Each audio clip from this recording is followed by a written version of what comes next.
The clock on the prison wall read 6:12 a.m. Ethan Ward had 90 minutes left to live. He sat in a concrete room beneath flickering lights. His wrists were chained. His ankles were bolted to the floor. He wasn't crying. He wasn't praying. He was listening. Every sound mattered now. Every footstep in the corridor. Every distant door slamming shut. Every second ticking away. Tomorrow's newspapers were already printed. Former police officer executed for murder. The guards had offered him a final request. Most men asked for specific meals. Steak, lobster, chocolate cake. Others wanted phone calls to family members who'd stopped visiting years ago. Ethan asked for something different. He asked to see his dog. When the guards heard this, they laughed. One muttered pathetic under his breath. Another said a dog wouldn't save him now. But Ethan didn't care what they thought. Ranger was the only witness who never lied. The only partner who never betrayed him. The only soul who knew what really happened that night. The prison woke early on execution days, before sunrise, before mercy could interfere.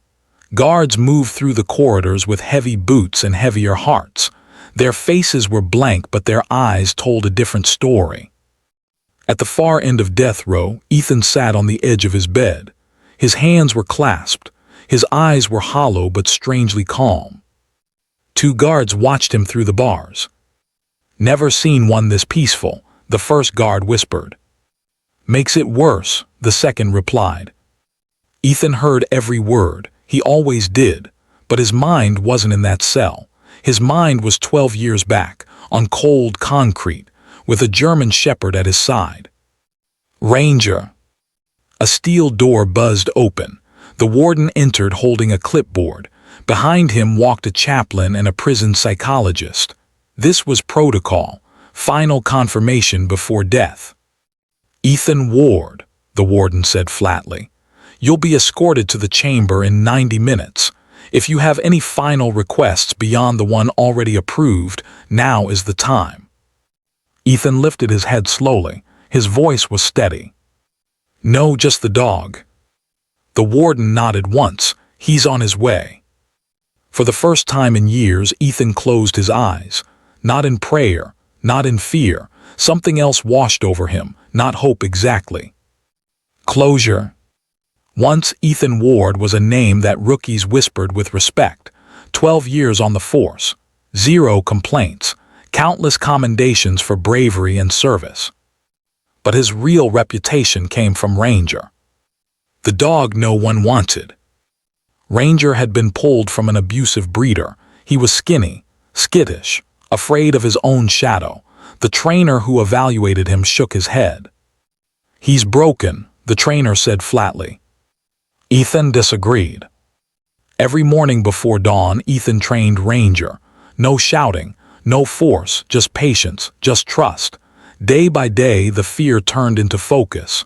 The focus turned into instinct. By the end of the academy, Ranger outperformed every dog there. They became inseparable after that. They ate together, ran together, bled together on the streets. When Ethan woke screaming from nightmares about old cases, Ranger would press his head under Ethan's hand. The touch would ground him. The shaking would stop. When Ranger tore a ligament during a rooftop chase, Ethan slept on the floor beside him for 3 nights. He fed him by hand. He massaged the injured leg twice daily. They weren't just partners. They were family.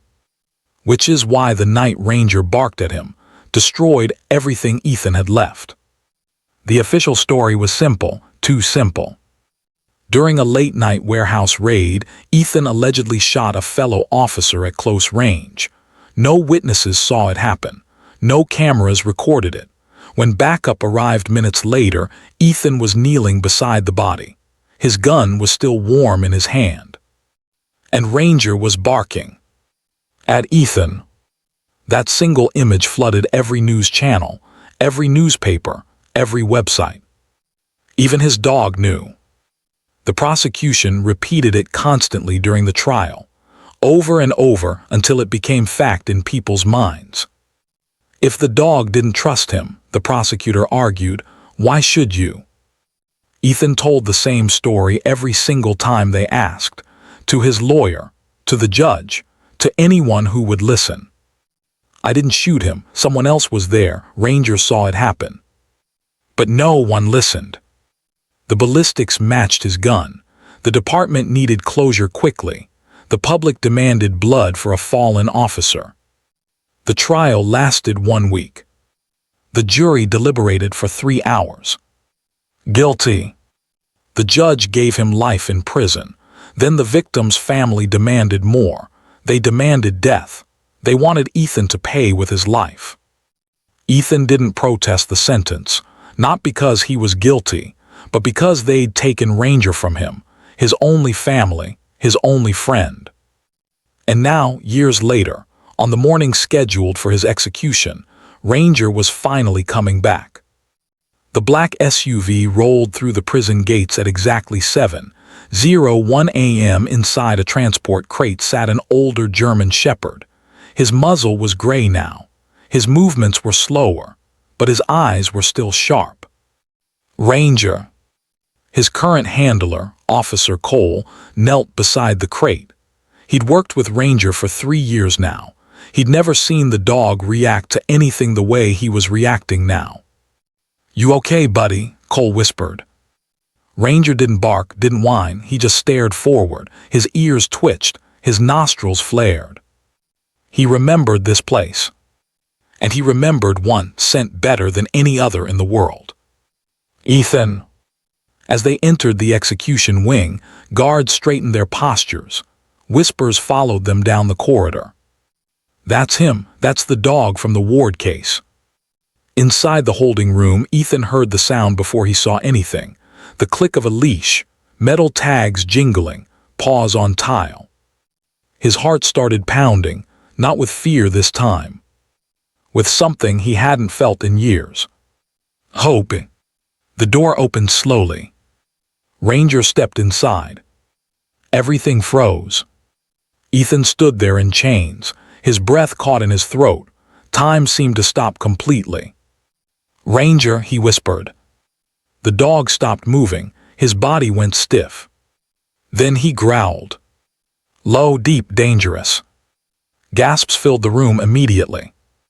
"Easy boy," Officer Cole said, tightening his grip on the leash. But Ranger wasn't looking at Ethan.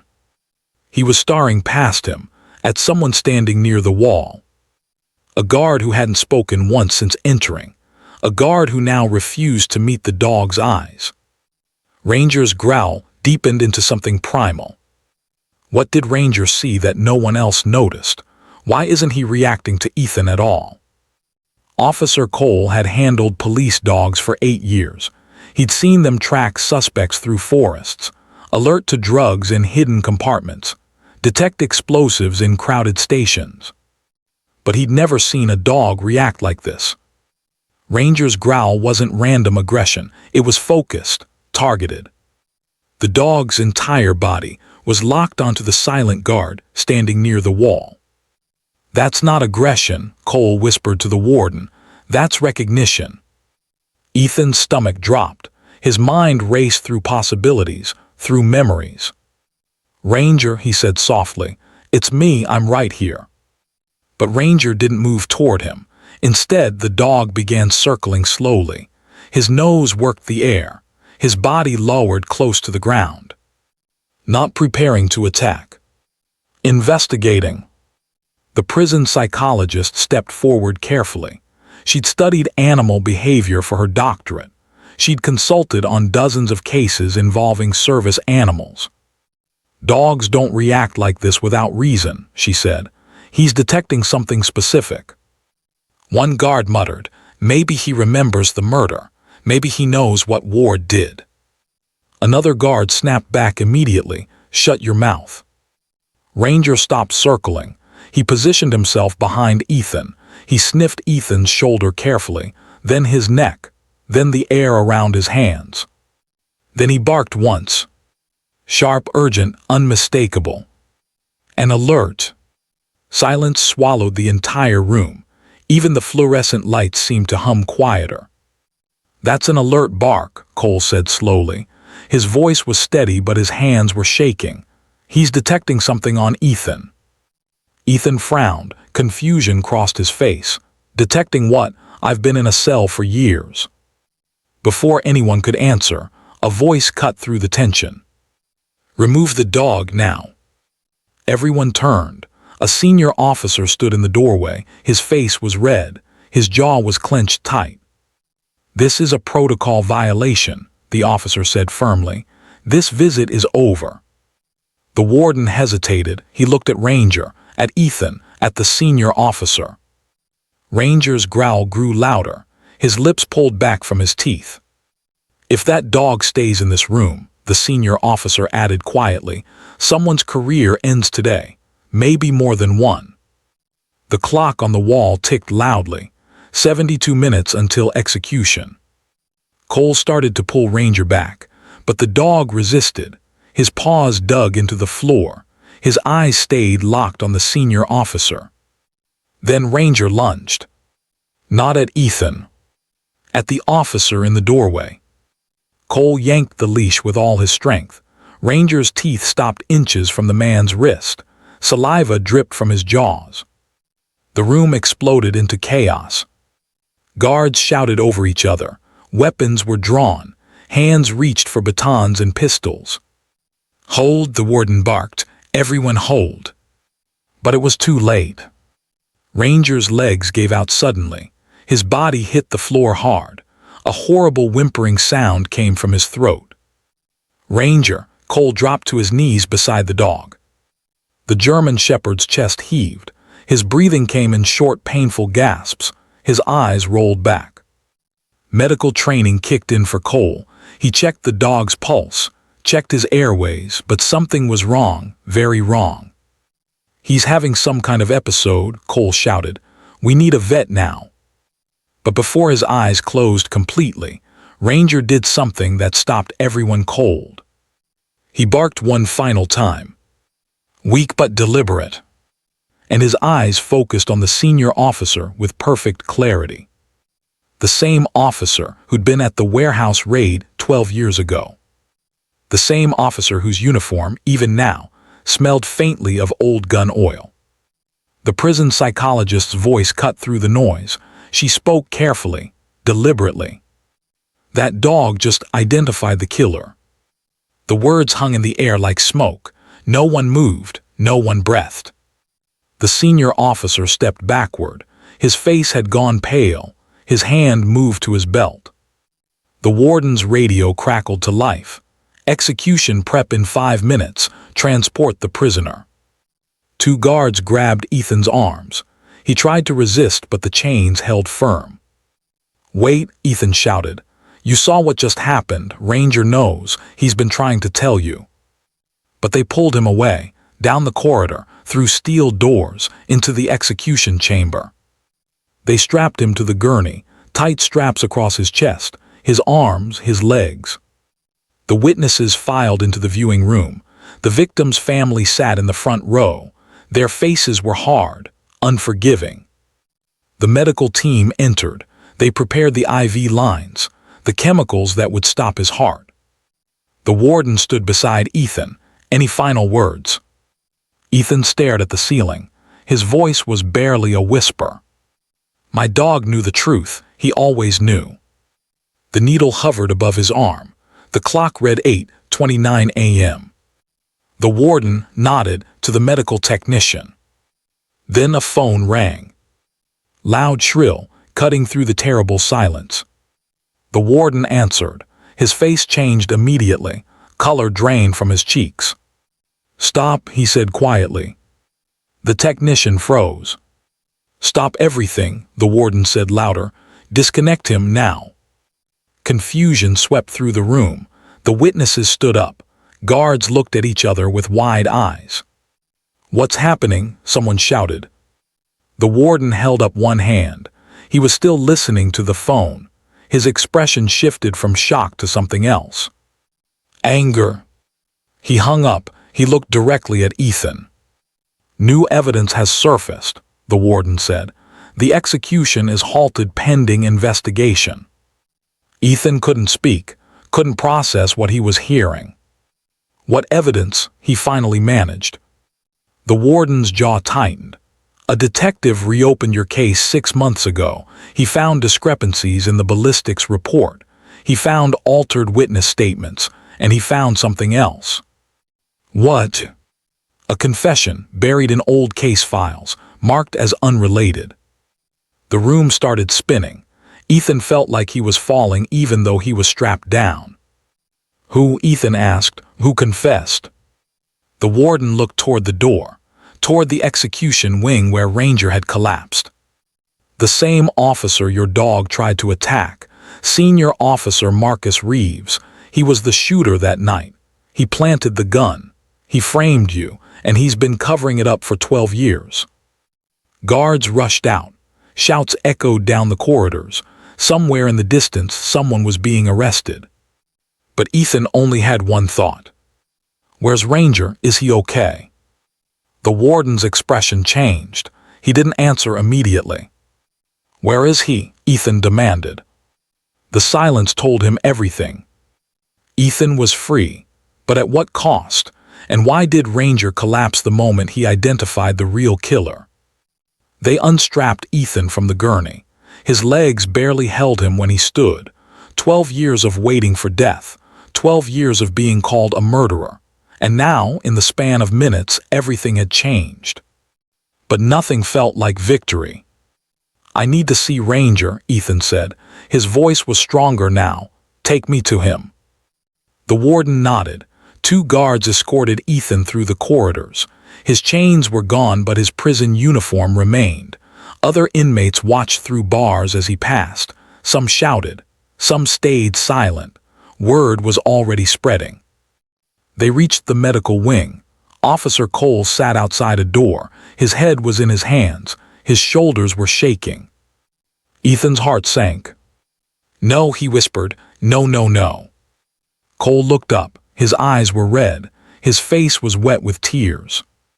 "I'm sorry," Cole said. His voice broke. "I'm so sorry." Ethan pushed past him. He opened the door. Inside, on a metal table, lay Ranger. The dog's chest wasn't moving. His eyes were closed. A veterinarian stood beside the table with her hands clasped. "What happened?" Ethan demanded. "He was fine. He was alert. What happened to him?" The vet's expression was grim. His heart gave out. The stress was too much. He was already in poor health. We think he'd been sick for months. Ethan moved closer. He placed his hand on Ranger's fur. It was still warm. His fingers traced the old scars from their years together. A knife wound from a drug bust. A burn mark from a warehouse fire. Evidence of a life spent protecting others. "Did he suffer?" Ethan asked quietly. The vet shook her head. "It was quick. He collapsed and was gone within seconds. He didn't feel pain." Ethan's legs gave out. He sank to the floor beside the table. His hand stayed on Ranger's side. "He came back," Ethan whispered. "After all these years, he came back to save me." Cole entered the room slowly. He stood behind Ethan. "He knew," Cole said softly. "The moment we entered the prison, he knew. I've never seen a dog so focused, so determined. It was like he had one mission left." Ethan's throat tightened. Tears finally came. Years of holding them back. Years of pretending to be strong. But now, with Ranger gone, the dam broke. "I should have protected him," Ethan said. "That night at the warehouse, I should have seen it coming." "What happened that night?" Cole asked. "The real story." Ethan closed his eyes. The memories came flooding back. Sharp, clear, painful. "We got a tip about weapons in an abandoned warehouse. Reeves was the senior officer. He called it in. Said it was urgent. Said we needed to move fast before the suspects cleared out." "Go on." "Ranger and I went in first. Standard protocol, but something felt wrong. Ranger was tense, more than usual. He kept looking back at Reeves." The room was silent, except for the hum of fluorescent lights. "We found Officer Harris inside. He was already there. He said Reeves sent him ahead to scout, but Harris looked scared. He kept saying something wasn't right, that we needed to leave. Ethan's voice dropped to almost a whisper. Then shots fired, 2 of them. Harris went down. I turned and saw Reeves standing there, gun raised, smoke coming from the barrel. Reeves shot Harris. Harris had found out Reeves was stealing from evidence, drugs, money. Harris was going to report him, so Reeves set up the meeting, made it look like a raid, and he planned to kill us both. Cole's breath caught, both of you. He aimed at me next, but Ranger lunged, bit his arm. The gun went off but missed. Reeves dropped the weapon. In the chaos, he grabbed my service pistol from my holster. He wiped it clean and pressed it into my hand while I was in shock. Then he called for backup. And when they arrived, Reeves had already staged everything. My gun was the murder weapon. His gun was hidden, and Ranger was barking, but he wasn't barking at me. He was barking at Reeves, trying to tell them, trying to show them. But everyone assumed the dog was reacting to you. Ethan nodded. They took Ranger away that same night, said he was evidence, said he might be dangerous. I never saw him again, until today. The vet stepped forward. Dogs have remarkable memories, especially for scents and threats. Ranger recognized Officer Reeves immediately, after 12 years. He held on, Ethan said quietly. He was sick, he was old, but he held on long enough to expose the truth. Cole knelt beside Ethan. He loved you. That kind of loyalty doesn't exist in humans, only in dogs who find the right person. Ethan stroked Ranger's head one final time. I never got to say goodbye before. They took him so fast. I never got to tell him he was a good boy. His voice broke completely. You were the best boy, Ranger, the very best. You saved me twice. Once when you gave me purpose, and once when you gave me freedom. The door opened. The warden entered with another man, older, gray hair, tired eyes. Ethan Ward, the warden said.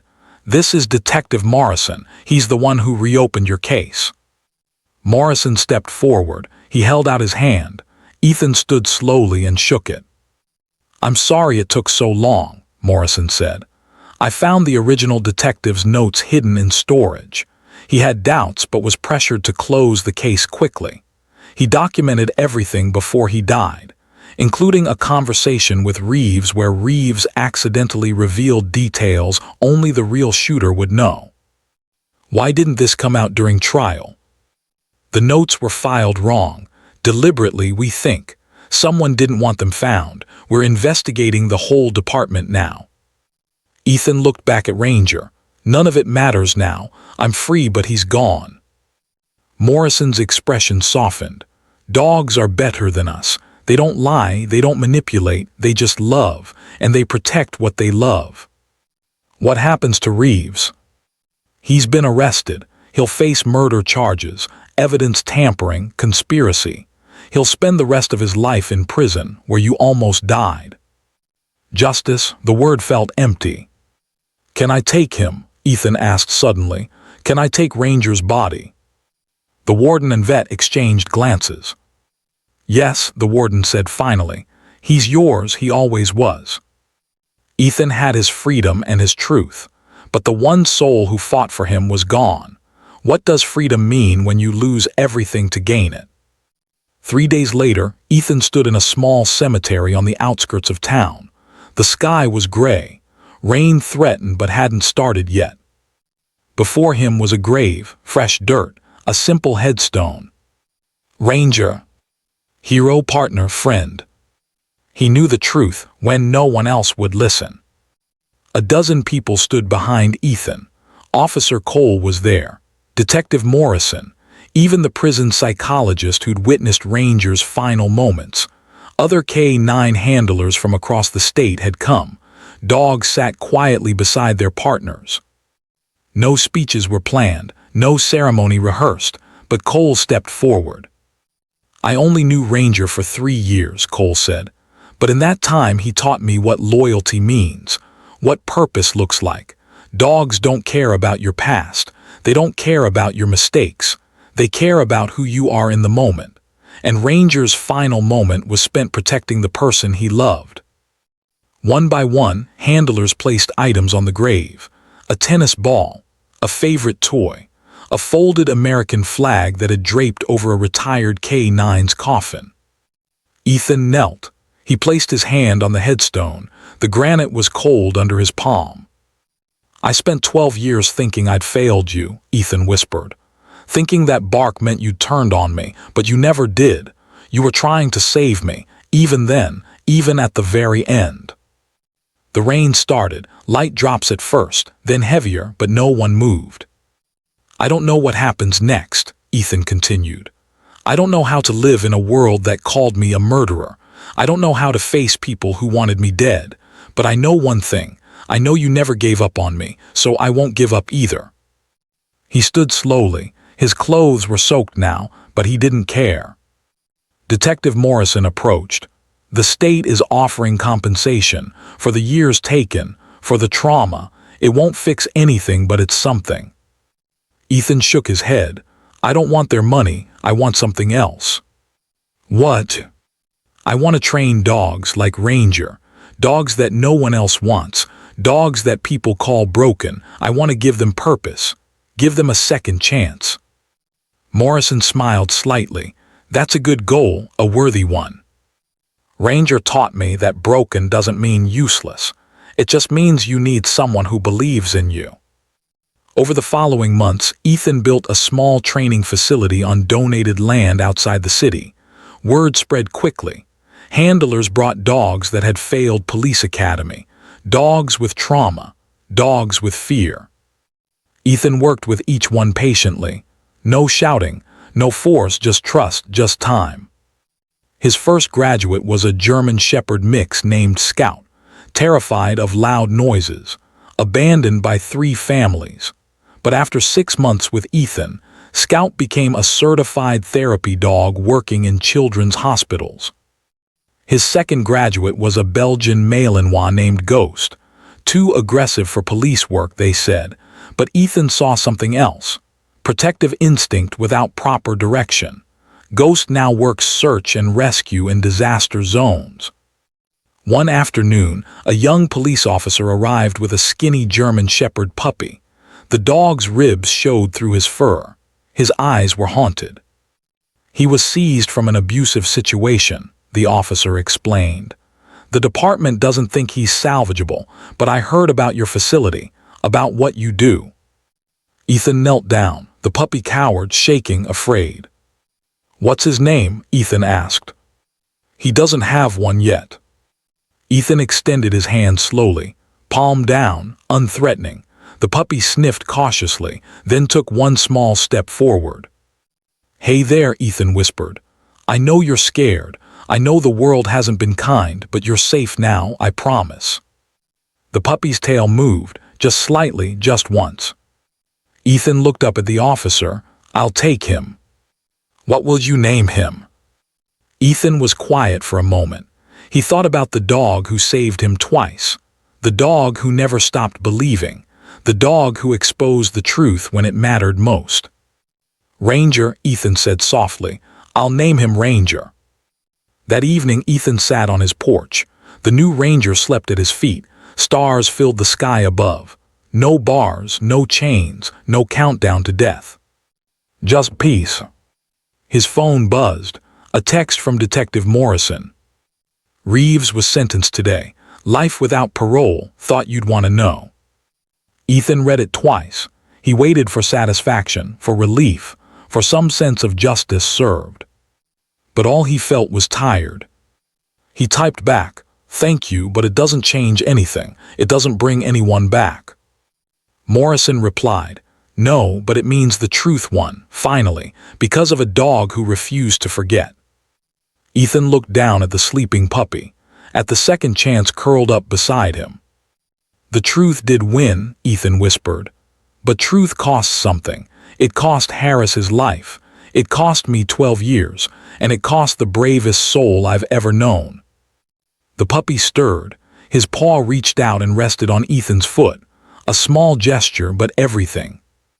Ethan smiled for the first time in years. "But maybe that's the point," he said quietly. "Maybe truth isn't about winning or losing. Maybe it's about what remains after everything burns away. And what remains is this: connection, purpose, a chance to do better." He picked up the puppy gently. The dog woke but didn't panic. He looked at Ethan with those haunted eyes that were slowly learning to trust. "We're going to be okay," Ethan told him. "Both of us. Because someone once believed in me when no one else would, and now I'm going to believe in you." The puppy licked his hand once. And in that moment, Ethan understood something profound. Ranger never left. He was there in every dog Ethan saved, every broken soul given a second chance, every moment someone chose to believe when belief seemed impossible. That was the real truth Ranger exposed. Not just that Ethan was innocent, but that loyalty outlasts death, that love leaves marks deeper than scars, that one dog's refusal to abandon his partner could reshape the world for dozens of dogs who came after. 12 years in a cell couldn't kill that truth. An execution date couldn't erase it. And even death itself couldn't silence it. Because some witnesses don't need to live long enough to see the world admit they were right. They just need to be remembered. And Ranger would be remembered every single day. In every dog that learned to trust again. In every handler who chose patience over force.